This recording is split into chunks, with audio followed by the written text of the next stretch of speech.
To check your transaction history on Yahoo Mail, follow these simple steps. This guide will help you navigate through the process effectively. Step 1. Log into your Yahoo Mail account. Open your web browser and go to the Yahoo Mail website. Enter your email address and password to log into your account. Step 2. Access the account information.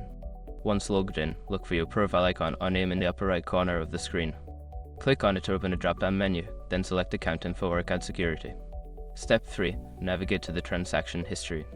Before filing a refund or dispute, use the sroc.com link in the description to open the refund dispute deadline calculator and confirm your deadline. Step 4. Review your transactions. Once you are in the transaction history section, you will see a list of your transactions. You can review the details, including dates, amounts, and descriptions of each transaction. Step 5. Download or print your history.